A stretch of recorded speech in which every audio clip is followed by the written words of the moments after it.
Liberals are so stupid the way that they handle Trump. What do you mean? You should shut up. He's a narcissist. Everyone's roasting Jimmy Kimmel on his own show, and it's hilarious. Even his closest friends throw him under the bus, and honestly, he deserves it. As the poster child for woke culture, it's pure comedy gold when Bill Burr calls him out right on stage. Says sociopaths, all of this type of stuff. Like, you want to see a great case thing on, like, narcissism. Liberals are so stupid the way that they handle Trump. What do you mean? You should shut up. He's a narcissist. Neutral energy. Yeah. You think he'd go away if You know what I think he was? I think he was a one-hit wonder. Right? He wrote The Twist, and then that was it. He was on the casino circuit, and then you idiot liberals wrote him Twist again when you indicted him. And now he's a martyr. And now he's coming back, Jimmy. The peppermint twist is back. Yeah. Bill Burr isn't secretly a conservative. He's a leftist. But even he admits the truth. Liberals made Trump bigger.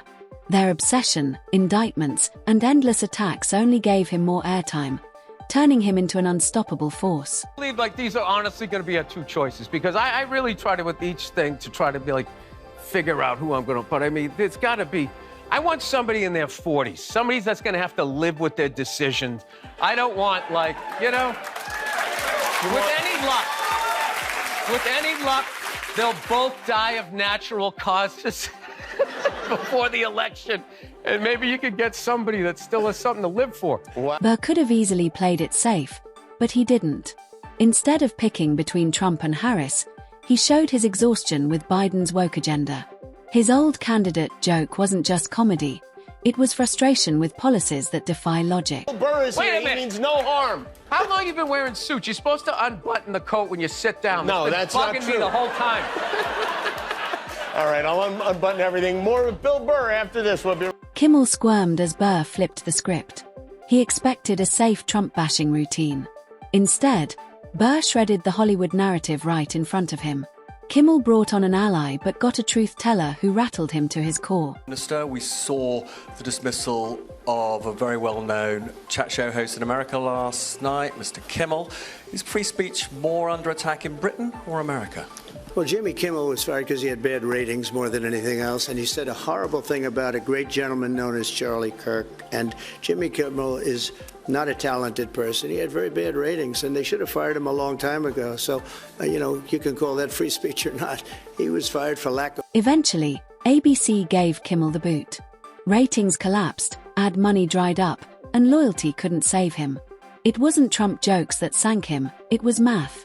Numbers don't lie. And Kimmel became too costly to keep. About cancel culture, the current administration has taken it to a new and dangerous level by routinely threatening regulatory action against media companies unless they muzzle or fire reporters and commentators that it doesn't like. He went on to say this is precisely the kind of government coercion that the First Amendment was designed to prevent, and media companies need to start standing up rather than... Now Obama suddenly hates cancel culture. Please. He was silent when it was weaponized under his watch. Only now, with the political tide shifting, does he find his voice. Convenient timing, but painfully transparent. Jimmy Kimmel thought he was bigger than Disney, bigger than Mickey Mouse. And ABC affiliates are refusing to air his show. They're on the brink of an advertiser boycott, and this guy's not even in first place. And he says, let's go another round. So the boss said, take a breather, Jimmy. You're costing us a fortune and making us look like we don't have a... Kimmel's endless Trump rants turned comedy into a political sermon. He alienated millions, and audiences tuned out. But his latest comments crossed the line so badly even defenders bailed.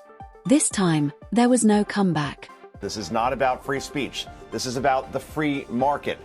On free speech, Jimmy Kimmel isn't losing his ability to speak out and say whatever the heck he wants. He could run the Substack just like his friends Don Lemon, Jim Acosta, Joy Reid, Chuck Todd, and say whatever's on his mind there. The difference is he's not going to get paid $15, $16 million a year from Disney and ABC to do it. I mean, here's the thing. This was a last straw moment for Disney, ABC, the affiliates Nexstar, and Sinclair. Kimmel's downfall wasn't bad luck. He alienated half the country, cut his audience in half, and shrank what was left. Too many late-night hosts fighting for the same sliver of viewers meant his ratings were doomed. All of this screaming about the First Amendment and free speech is driving me crazy. People seem to think that the First Amendment allows every individual to say whatever they want, wherever they want, whenever they want. That's not what the First Amendment does. What the First Amendment does is provides that Congress can make no law to prohibit you from speaking. It does not say that you can't get fired for saying some stupid stuff. Yeah. Right? It does not say that. And so Jimmy Kimmel, as you've said, has not been silenced. This is not... The First Amendment doesn't protect you from losing your job. ABC had every right to cut Kimmel after he stopped being funny, profitable, or relevant. Hollywood only cares about ratings and revenue. Once those vanished, so did he.